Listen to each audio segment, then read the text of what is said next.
ശരി, ശാസ്ത്രം ഇതിനെ വെളിപ്പെടുത്തുന്നില്ല എന്ന് പറഞ്ഞു കഴിഞ്ഞാൽ പിന്നെ പറയണം എന്തുകൊണ്ട് ഈ തത്വം വെളിപ്പെടും, എങ്ങനെ ഈ ബോധം ഉണ്ടാകും. ശാസ്ത്രം ഇതിനെ പറ്റിയതല്ല പറയുന്നത്. ശാസ്ത്രത്തിൽ നിന്നത് ശാസ്ത്രം കൊണ്ട് ഇതൊരിക്കലും നടക്കത്തില്ല. പിന്നെ എങ്ങനെയാണ് വെളിപ്പെടുന്നത് എന്ന് പറയുന്ന ഒരു കാര്യം ചെയ്യും. ഇത് വെളിപ്പെട്ട ഇരിക്കുന്ന ഗുരുക്കന്മാരെ സമീപിക്കണം. ശരി, സമീപിച്ചാൽ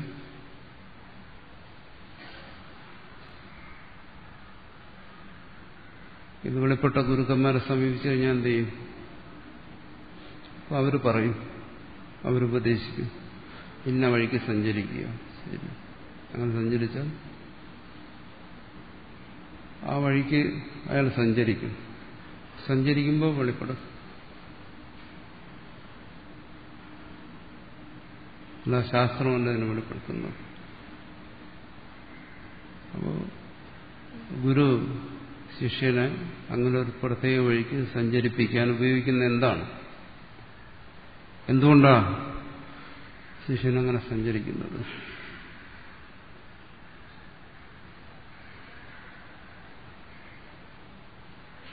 അത് ഗുരു പറയുന്നതനുസരിക്കണം.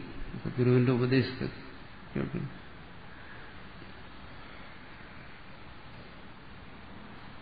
അപ്പോൾ ഗുരുവിന്റെ ഉപദേശം അതിനെ സ്വീകരിച്ച് അതിനെ അനുസരിച്ച് പോകുമ്പോൾ അവന് വെളിപ്പെടും. ആ ഗുരുവിന്റെ ഉപദേശരൂപം അത് തന്നെയാണ് ഇവിടെ ശാസ്ത്രം എന്ന് പറയുന്നത്. നമ്മൾ തുടക്കത്തിലേ പറഞ്ഞിട്ടുണ്ട്. പിന്നെ ശാസ്ത്രം കൊണ്ട് സാധ്യമല്ല എന്ന് പറയുന്നത് എന്തുകൊണ്ട്? അത് അനാത്മശാസ്ത്രങ്ങൾ, അതല്ല ഗുരു ഉപദേശിക്കും. ഗുരു ഉപദേശിക്കുന്നത് തത്വമസി പോലെയുള്ള ആത്മശാസ്ത്രത്തെയാണ്, അല്ലെങ്കിൽ അതിന്റെ താല്പര്യത്തെ, അതിന്റെ സാരത്തെയാണ് ഗുരു ഉപദേശിക്കുന്നത്. അവിടെയാണ് ഗുരുവിന്റെ ആവശ്യം വരുന്നത്. ശാസ്ത്രത്തിന് സ്വയം പ്രത്യക്ഷപ്പെടാൻ കഴിയത്തില്ല. എന്തുകൊണ്ടത് ശബ്ദമാണ്. വേദത്തെക്കുറിച്ച് പോലും പറയുന്നത് എന്താണ്? വേദം സ്വയം വെളിവായെന്നാണ്, അല്ല ഈശ്വരൻ വെളിപ്പെടുത്തിയെന്നാണ്. കാരണം ശബ്ദം സ്വയം നോക്കിയാൽ അത് ജഡമാണ്, കല്ലും മണ്ണും പോലെയൊക്കെയാണ്. പക്ഷെ അതിന്റെ പിന്നിലൊരു ചൈതന്യം വന്ന് അതിനെ ചൈതന്യവത്താക്കണം. അപ്പോൾ ഈശ്വരൻ അത് വെളിപ്പെടുത്തിയെന്ന് പറയുന്നു. അതിനെ ഗ്രഹിച്ചവര് ഋഷിമാരാണെന്ന് പറയുന്നു.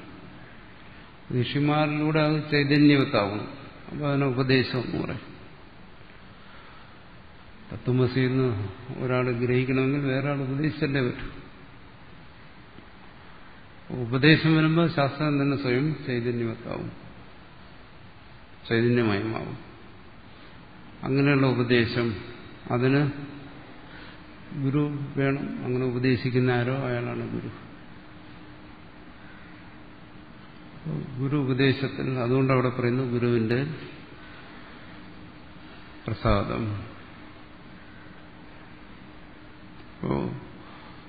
ഗുരുവുണ്ട്, ഉപദേശമില്ലെങ്കിൽ പ്രയോജനമുണ്ടോ? ഇല്ല. എന്നുവെച്ചാൽ ഗുരുവുണ്ട്, ശാസ്ത്രമില്ലെങ്കിൽ പ്രയോജനമില്ല. ശാസ്ത്രമുണ്ട്, ഗുരുവില്ലെങ്കിൽ പ്രയോജനമുണ്ടോ? ഇല്ല.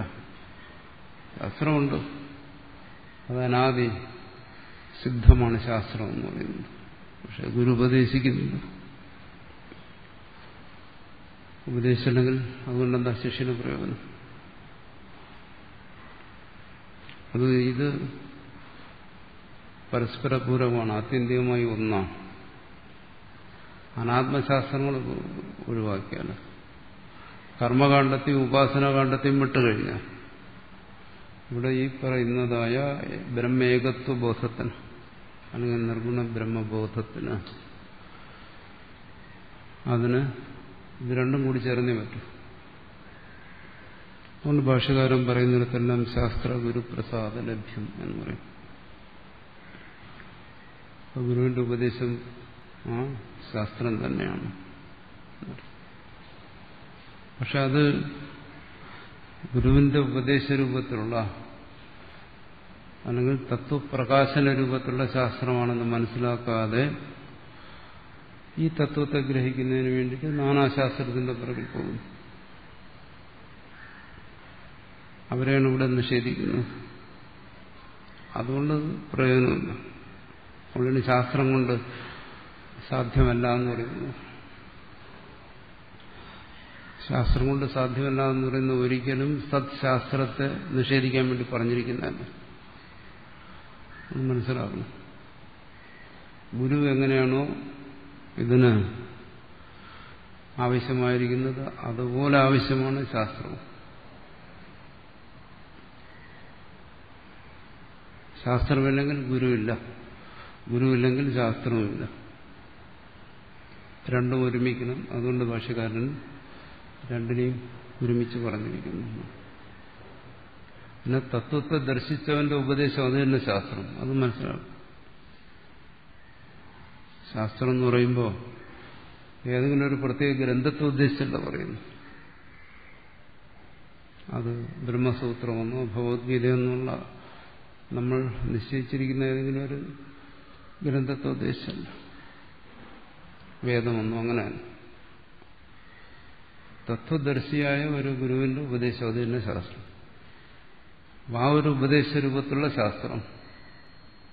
അങ്ങനെ അതിനെ വെളിപ്പെടുത്താൻ ഒരു ഗുരു ഇത് രണ്ടുമില്ലാതെ അതിന്റെ അനുഗ്രഹം വേണമെന്ന് എന്തുകൊണ്ട് പറയുന്നു? ഇവിടെ ഇപ്പോൾ ഉപനിഷത്ത് തന്നെ ഉപദേശിക്കുന്നു. എത്ര കാലമായി ഉപനിഷത്ത് ഇത് പറയുന്നു? തത്വമസി കേൾക്കുന്നവർക്കൊക്കെ ബോധം ഉണ്ടാകുന്നു. ഇല്ലല്ലോ. എത്ര ഗുരുക്കന്മാർ ഇവിടെ വന്നുപോയി. അവരെ കണ്ടവർക്കെല്ലാം ബോധമുണ്ടായോ?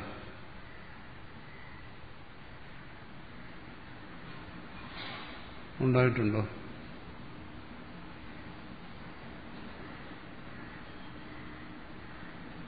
ഉണ്ടാകുന്നില്ലല്ലോ. അങ്ങനെ ദൂരെങ്കിലും പോയി അന്വേഷിക്കേണ്ട കാര്യമില്ല.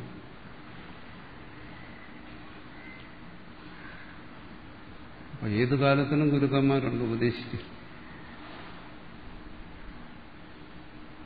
ഏത് കാലത്തും ശ്രോതാക്കളും ഉണ്ടാവും, ശിഷ്യന്മാരും ഉണ്ടാവും. പക്ഷെ എത്ര പേർക്ക് ഇതിനെക്കുറിച്ചൊരു ബോധം ഉണ്ടാകുന്നു?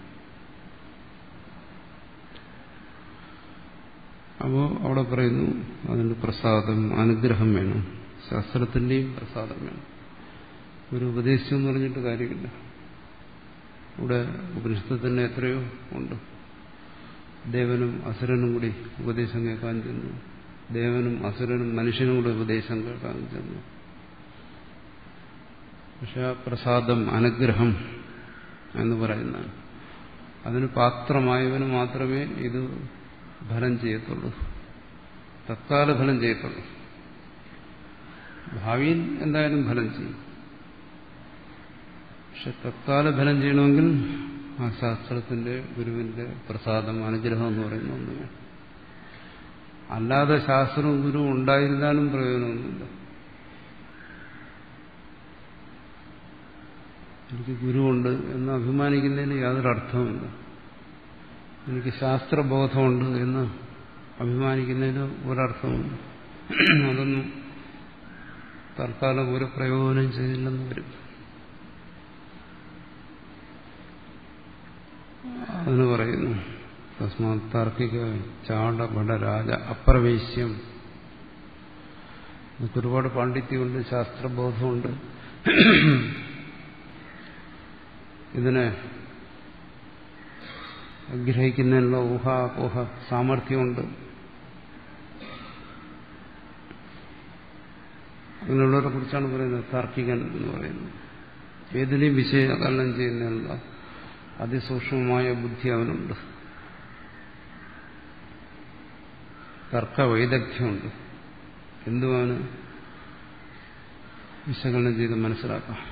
ബുദ്ധി സാമർഥ്യം അതുണ്ട്. ചാടഭടരാജ് എന്ന് പറയുന്നു.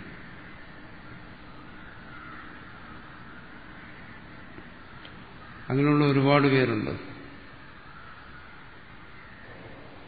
ഒരു രാജാവ്, ആ രാജാവിന് ഒരുപാട് സൈന്യങ്ങളുണ്ട്. അക്ഷോഭണി സേനയുണ്ട് ആ രാജാവിന്.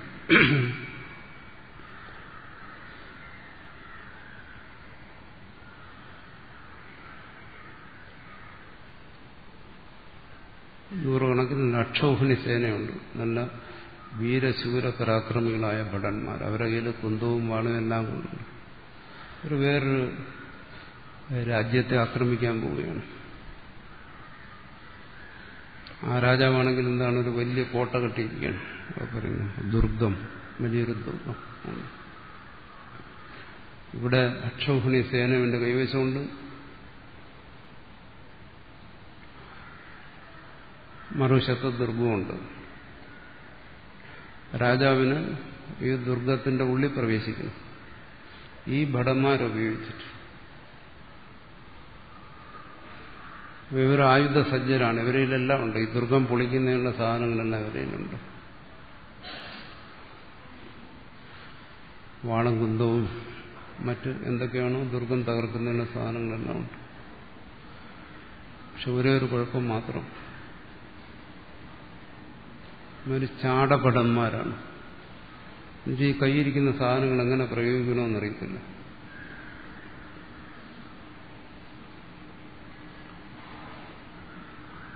അങ്ങനെയുള്ള ഭടന്മാരാണ് പറയുന്നത് ചാടഭടന്മാർ.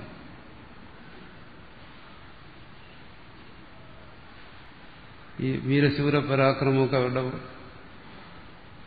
വാചകത്തിലേ ഉള്ളൂ, പ്രവൃത്തിയിലില്ല. ഒരു സാധനവും പ്രയോഗിക്കാൻ അറിയത്തില്ല. ഭടന്മാരാണ്, പക്ഷെ നമുക്ക് വേണമെങ്കിൽ പറയാം വെറും വായാടി ഭടന്മാർ. മീൻ പഠിക്കും. ചാടഭടൻ എന്ന് പറയുന്നത് അങ്ങനെയുള്ള ഭടന്മാരാണ്. അങ്ങനെയുള്ള ഒരു അക്ഷൗഹിണി സേനയും കൊണ്ട് രാജാവ് ദുർഗം കീഴ്പ്പെടുത്താൻ പോയി കഴിഞ്ഞാൽ ആ അപ്രവേശ്യം, ആ രാജാവിന് ഒരിക്കലും ആ ദുർഗത്തിന്റെ ഉള്ളിൽ കിടക്കാൻ ഒക്കത്തില്ല. ഈ ഭടന്മാരെയും കൊണ്ട്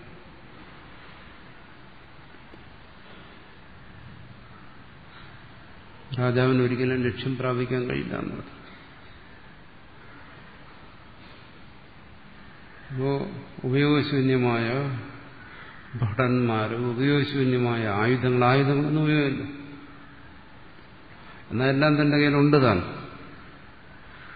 അങ്ങനെയുള്ള ഒരു രാജാവ് എങ്ങനെയാണോ ശത്രുവിന്റെ ദുർഗത്തിൽ കിടക്കാൻ കഴിയാത്തത്, അതുപോലെയുള്ള ഒരു രാജാവിന്റെ സ്ഥാനത്താണ് ഈ പറയുന്ന താർക്കികൻ. അവന്റെ കയ്യിലും എല്ലാം ഉണ്ട്. ഭടന്മാരുണ്ട്, ബുദ്ധിയുണ്ട്, ഉപകരണങ്ങളുണ്ട്, ശാസ്ത്രങ്ങളുണ്ട്, കർണങ്ങളുണ്ട്, മനസ്സുണ്ട്, ശാസ്ത്രമുണ്ട്, എല്ലാം ഉണ്ട്. പക്ഷെ ഇതൊന്നും കാശിന് കൊള്ളത്തില്ല. ഇതൊന്നും ദുർഗത്തെ ഭേദിക്കുന്നതിനുള്ള സാമർഥ്യം, തത്വഗ്രഹണ സാമർഥ്യം അതില്ല. ബാക്കിയെല്ലാം ഉണ്ടായാലും ശരി, എല്ലാ ശാസ്ത്രങ്ങളും കയ്യിലിരുന്നാലും ശരി, എല്ലാ ഉപകരണങ്ങളും കയ്യിലിരുന്നാലും ശരി, ആ ദുർഗത്തെ ഭേദിക്കുന്നതിനുള്ള സാമർഥ്യം അതില്ലെങ്കിൽ ഒരിക്കലും കോട്ടയ്ക്കകത്ത് കടക്കാൻ പറ്റത്തില്ല. അതുപോലെയാണ് ഈ താർക്കികൻ ബുദ്ധിമാൻ എന്നർത്ഥം. യുദ്ധസന്നദ്ധനായിരിക്കുന്നവൻ, ആയുധ സജ്ജനായിരിക്കുന്നവൻ. പക്ഷെ ഇതൊന്നും പ്രയോഗിക്കാൻ അറിയത്തില്ല എന്ന് പറഞ്ഞാൽ എന്താണ്?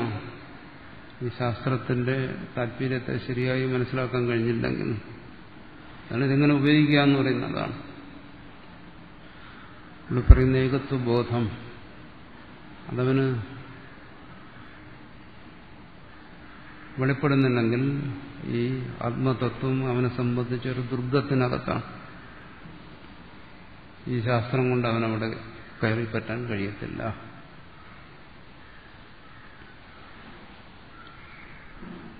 അതാണ് ചാടഭടരാജ അപ്രവേശ്യം. അങ്ങനെ ഒരു രാജാവിന്റെ സ്ഥിതിയാണ് താർക്കികന്. എല്ലാ ശാസ്ത്രവും കയ്യിലുള്ളവന്. അഭയം ദുർഗം, വാസ്തവത്തിലെ ദുർഗം അഭയരൂപമാണ്.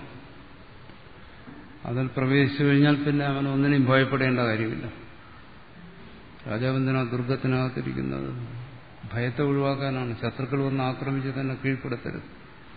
ദുർഗം ഇവിടെ ഈ ദുർഗം എന്ന് പറയുന്നതും സർവഭയത്തിൽ നിന്നും മോചിപ്പിക്കുന്ന ഒന്നാണ്. അഭയം മയി. അടുത്ത് പറയുന്നത് അഭയസ്വരൂപമാണ്. പക്ഷെ അതിനകത്ത് പ്രവേശിക്കണമെങ്കിൽ അവന്റെ കയ്യിൽ ഉപയോഗമുള്ള സാധനങ്ങൾ വേണം. അവൻ ഇതിന്റെ എല്ലാം താല്പര്യത്തെ ഗ്രഹിക്കുന്നവനായിരിക്കണം. എന്തിന് ശാസ്ത്രത്തെ നിഷേധിക്കുന്നു, എന്തിന് ശാസ്ത്രത്തെ സ്വീകരിക്കുന്നു, ഗുരു എന്താണ് ഉപദേശിക്കുന്നത്,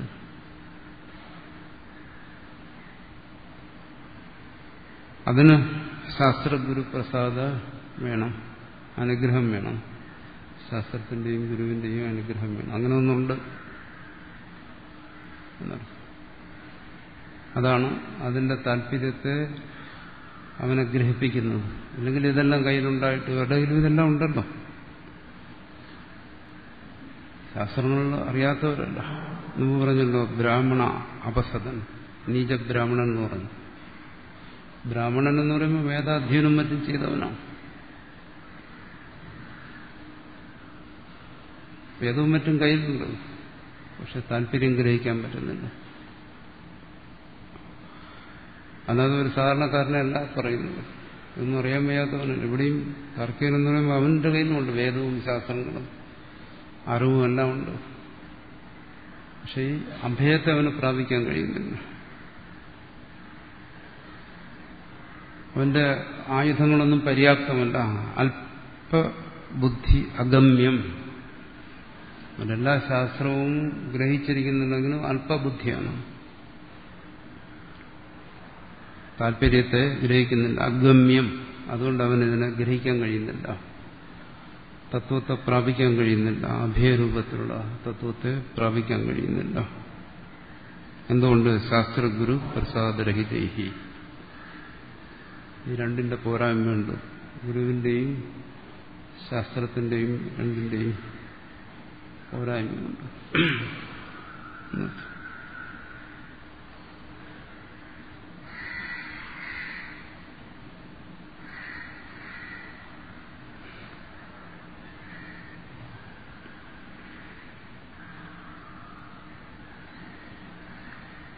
കസ്തം മദാമദം ദേവം മദന്യോ ജ്ഞാതുമർഹതി. കഠോപനിഷത്തിൽ മുമ്പ് വന്നതാണ്.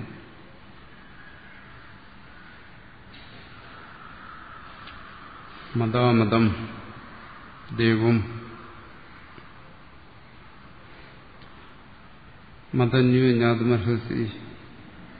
മദാമദം എല്ലാ വൈരുദ്ധ്യങ്ങളും, ഇവിടെ വൈരുദ്ധ്യങ്ങളാണല്ലോ അനുഭവപ്പെടുന്നത്. ആ വൈരുദ്ധ്യങ്ങൾക്ക് ആധാരമായിരിക്കുന്ന ഈ തത്വത്തെ ആരാണ് അറിയുന്നത്?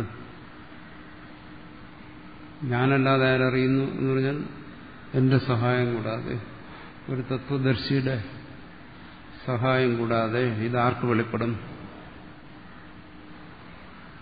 എന്തുകൊണ്ടാണ് അതിനാദ്യം പറഞ്ഞു മദാമദം? കാരണം ഇത് വൈരുദ്ധ്യങ്ങളിലൂടെയാണ് ഇത് പ്രകാശിക്കുന്നത്. ഇതിനന്വേഷിച്ച് ചെല്ലുന്നവന് മുമ്പിൽ വെളിപ്പെടുന്നത് ഈ വൈരുദ്ധ്യങ്ങളാണ്. ഈ വൈരുദ്ധ്യങ്ങൾ അവന്റെ ബുദ്ധിയെ കുഴയ്ക്കുമ്പോൾ അവനെങ്ങനെ അറിയാൻ പറ്റും? ദ്വൈതം, അദ്വൈതം, സഗുണം, നിർഗുണം, സാകാരം, നിരാകാരം, സ്വാഭാവികം, നിരുപാധികം, ഇതാണ് വൈരുദ്ധ്യങ്ങൾ. ഈ വൈരുദ്ധ്യങ്ങളിലൂടെ എങ്ങനെയാണ് തത്വത്തെ അറിയുന്നത്? പറയുന്നു യമദേവൻ, എന്റെ സഹായം കൂടാതെ സാധ്യമല്ല. ശാസ്ത്രഗുരു പ്രസാദലഭ്യം എന്ന് പറയുന്നതിന് പറയുകയാണ്. ദേവൈരത്രാവിവിചികിത്സിതം പുരാ. ദേവന്മാർ കൂടി അറിയണമെന്ന് ആഗ്രഹിച്ചു, പക്ഷെ നടന്നില്ല. ആഗ്രഹമുണ്ടായെങ്കിലും അതറിയുന്നതിന് അവർക്കും തടസ്സങ്ങളുണ്ടായിരുന്നു. അവരിലും ഉണ്ടായിരുന്ന ദോഷങ്ങൾ. ഇത് വൈരുദ്ധ്യരൂപത്തിലാണ് ഇത് പ്രതീതമാകുന്നത്. അതിനിടയ്ക്കൂടി ഇതിന്റെ സാരത്തെ കണ്ടുപിടിക്കുക. നിഷ തർക്കേണ മധുരാപനയ, കേവല തർക്കം കൊണ്ട്, യുക്തി കൊണ്ട്. ആ കേവല യുക്തി തർക്കം എന്ന് പറയുന്നതാണ് ശാസ്ത്രമാണ്. പക്ഷെ അത് അനാത്മശാസ്ത്രം, ആത്മാവിനെ വെളിപ്പെടുത്താൻ ഉപകരിക്കുന്നതല്ല.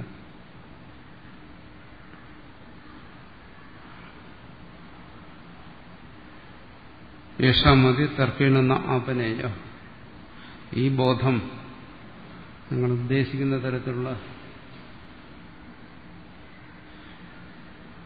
തർക്കത്തിലൂടെ ഗ്രഹിക്കാൻ പറ്റത്തില്ല, ബുദ്ധിയിലൂടെ ഗ്രഹിക്കാൻ പറ്റില്ല എന്നർത്ഥം. വരപ്രസാദലഭ്യത്വ ശ്രുതി സ്മൃതി വാദേഭ്യ. ഇത് വരപ്രസാദ ലഭ്യമാണ് എന്ന്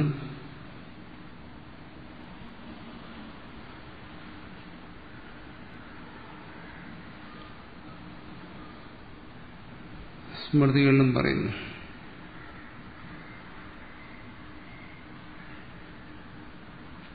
ദിവ്യം ദദാമിതേ ചക്ഷു. ഗീതയിലും മറ്റും പറയുന്നു, നിനക്ക് ദിവ്യമായ ദൃഷ്ടിയെ തരുന്നു, അതുകൊണ്ട് നീ ഇതിനെ കാണുക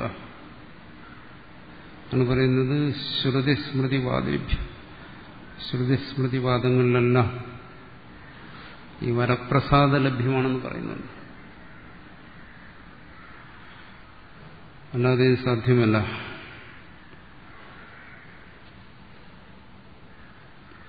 അത് എന്തുകൊണ്ട്? അതിനെ വീണ്ടും പറയുന്നു, തദ്ദേജതി തന്നൈജതി തദ്ദൂരെ തദ്വന്തികേ ഇത്യാദി വിരുദ്ധ ധർമ്മസമവായിത്വ പ്രകാശക മന്ത്രവർണ്ണേഭ്യസിച്ചു. അതാണ് ഈ വിരുദ്ധ ധർമ്മങ്ങളെയാണത് മന്ത്രം പ്രകാശിപ്പിക്കുന്നത്. ഇതെങ്ങനെ ഒന്ന് ശരിയാകുമ്പോൾ മറ്റൊന്ന് ശരിയാകത്തില്ല. വൈരുദ്ധ്യത്തെ ഗ്രഹിച്ചിട്ട് എന്താ പ്രയോജനം?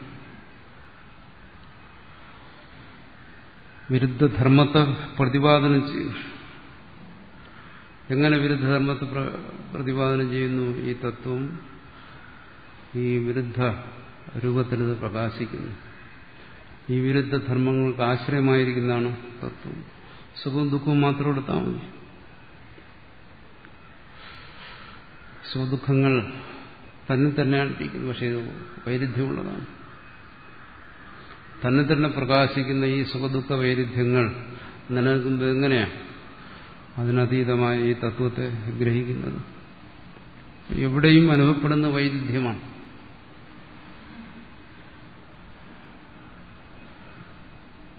അങ്ങനെ ഉള്ള വൈരുദ്ധ്യങ്ങൾക്ക് ആശ്രയമായിരിക്കുന്നു ഈ തത്വം. അല്ലെങ്കിൽ ഈ തത്വത്തിൽ നിന്ന് പ്രകടമാകുന്ന ഒരുവന് ഈ വൈരുദ്ധ്യങ്ങളാണ്.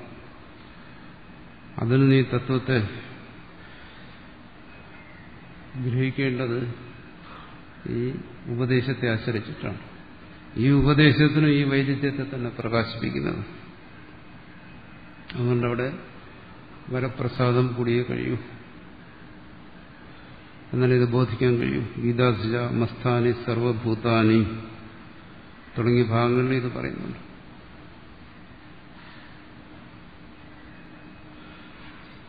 നമ്മളവിടെ ചർച്ച ചെയ്തതാണ്. അവിടെ എങ്ങനെ, എന്താണ് അവിടെ വൈരുദ്ധ്യം വരുന്നത്, എങ്ങനെ വെളിപ്പെടുത്തുന്നു, എങ്ങനെയാണ് അത് ഗ്രഹിക്കേണ്ടത്. തസ്മാത് പരബ്രഹ്മ വ്യതിരേകേണ സംസാരി നാമ നാന്യത് വസ്തുന്തരം അസ്തി. അതുകൊണ്ട് എന്ത് മനസ്സിലാക്കണം? ആ പരബ്രഹ്മത്തിൽ നിന്ന് അന്യമായി ഇതുവരെ ചർച്ച ചെയ്ത് ഗ്രഹിച്ച പരബ്രഹ്മം, പരമതത്വം, അതിൽ നിന്ന് അന്യമായി അങ്ങനെ ഒരാളില്ല.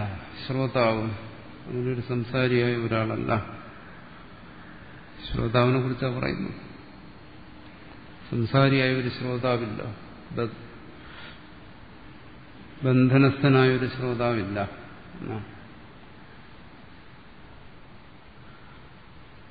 നാന്യത് വസ്തുന്തരമസ്തി. അപ്പോൾ ആ ശ്രോതാവ് ആ പരബ്രഹ്മം തന്നെയാണ്, നിത്യമുക്ത സ്വരൂപം തന്നെയാണ്, നിരുപാധിക സ്വരൂപം തന്നെയാണ്.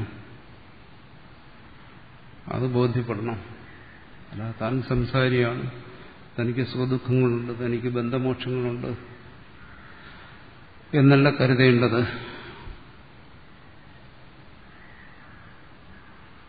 നാന്യത് വസ്തുന്തരമസ്തി, അങ്ങനെ ഒന്നില്ല. ഇവിടെ മോക്ഷം നേടേണ്ടതായ ഒരു ആത്മാവ് ഒരാളില്ല. തസ്മാ സുഷ്ടു ചിതേ ബ്രഹ്മവ ഇതമഗ്ര ആസീ തദാത്മാനമേവ ആവേത് അഹം ബ്രഹ്മാസ്മി. അതുകൊണ്ടാണ് മുമ്പ് ഇതെല്ലാം പറഞ്ഞത്. ആദ്യം മുതലേ തുടങ്ങുമ്പോൾ ഇതിനെല്ലാത്തിനുള്ള സമാധാനം ഇവിടെ ഏകമാണ് ബ്രഹ്മം, നീ അതാണ്,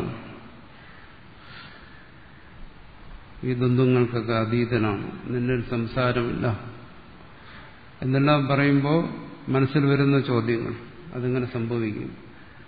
എനിക്ക് ജന്മമില്ലേ, മരണമില്ലേ, ഞാൻ സുഖദുഃഖങ്ങളെ അനുഭവിക്കുന്നില്ലേ, ഗുരുവില്ലേ, ശിഷ്യനില്ലേ, ശാസ്ത്രമില്ലേ, ഉപദേശമില്ലേ, ഒരുപാട് ചോദ്യങ്ങൾ. അതിനു വേണ്ടിയിട്ടാണ് പറയുന്നത്. ശ്രുതി ആദ്യം മുതലേ പറഞ്ഞു വന്നത് ബ്രഹ്മവായുധമഗ്രാസി, അവിടെ എന്തായിരുന്നു? ബ്രഹ്മം മാത്രമായിരുന്നു. പിന്നെ സൃഷ്ടിയെക്കുറിച്ച് പറഞ്ഞു, സൃഷ്ടിയിൽ അനുപ്രവേശത്തിനെ കുറിച്ച് പറഞ്ഞു. അപ്പോൾ ഏത് ഭാഗത്ത് ചിന്തിച്ചാലും സൃഷ്ടിയുടെ ആദി മധ്യ അന്തങ്ങളെക്കുറിച്ച് എവിടെ ചിന്തിച്ചാലും ശരി, അവനെന്ത് ചെയ്യുന്നു? തദാത്മാനമേവ, അവയെ തന്നെ അവൻ ആ തത്വമായി ഗ്രഹിച്ചു. തന്നെ സംസാരിയായിട്ടല്ല ഗ്രഹിച്ചത്, തന്നെ ആ പരമാർത്ഥ തത്വമായി ഗ്രഹിച്ചു. എങ്ങനെ? അഹം ബ്രഹ്മാസ്മി, താൻ തന്നെയാണ് ആ പരമമായ തത്വം. നാന്യതത്വം അസ്തി ദ്രഷ്ടൃ, നാന്യതത്വം അസ്തി ശ്രോതൃ എന്ന് പറയൂടെ. താൻ തന്നെയാണ് ആ പരമസത്യം, തന്നിൽ നന്യമായിട്ട് ദ്രഷ്ടാവ്, ശ്രോതാവ്, മന്ദാവ്, വിജ്ഞാതാവ്. അതൊക്കെ എന്തിനു പറയുന്നു? അവിടെ പറയുന്നു ആത്മാവ് ശ്രോതവ്യോ മന്ദവ്യോ, കേൾക്കണം, മനനം ചെയ്യണം എന്നെല്ലാം പറഞ്ഞു. ധാരാ കേൾക്കുകയും മനനം ചെയ്യുകയും ചെയ്യുന്നു. താൻ തന്നെയാണ്, തന്നെ നന്യമായി മറ്റൊരുവനില്ല. പരൻ, ജീവൻ, അങ്ങനെ രണ്ടില്ല. ഒരേ ഒരു തത്വം തന്നെയുള്ളൂ. ഇത്യാദി ശ്രുതി ശതേഭ്യ, നൂറുകണക്കിന് ശ്രുതി, നൂറുകണക്കിന് ഉപദേശങ്ങളുണ്ട് ഇവിടെ. അതിന്റെ താല്പര്യത്തെ ഗ്രഹിച്ചാൽ മതി. അതുകൊണ്ടിവിടെ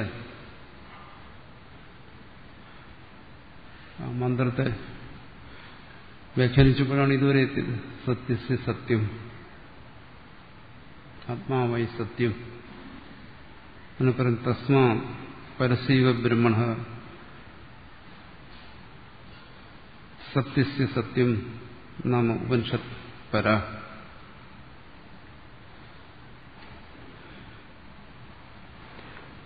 ആ ഉപനിഷത്ത് അത് വെളിപ്പെടുത്തുന്നത് ആ പരമമായ തത്വത്തെ തന്നെയാണ്. സത്യസ്യ സത്യം, സത്യത്തിനും സത്യം എന്ന് പറഞ്ഞു. ആ സത്യത്തിനും സത്യം എന്ന് പറഞ്ഞതിനെ കുറിച്ച് ഇനിയും ചർച്ച ചെയ്യും. അത് ഉപനിഷത്ത് പറയുന്നത് ആ ശ്രോതാവിനെ കുറിച്ച് തന്നെയാണ്. ആരാണോ ഈ ഉപനിഷത്ത് വാക്യത്തെ ശ്രവിക്കുന്നത് അവനെക്കുറിച്ച് തന്നെയാണ് പറഞ്ഞത്. സത്യസ്യ സത്യം, അവനല്ലാതെ വേറൊരു സത്യം ഇവിടെ ഇല്ല. അതാണ് ഉപനിഷത്തിന്റെ താല്പര്യം ബോധിപ്പിക്കുന്നത്.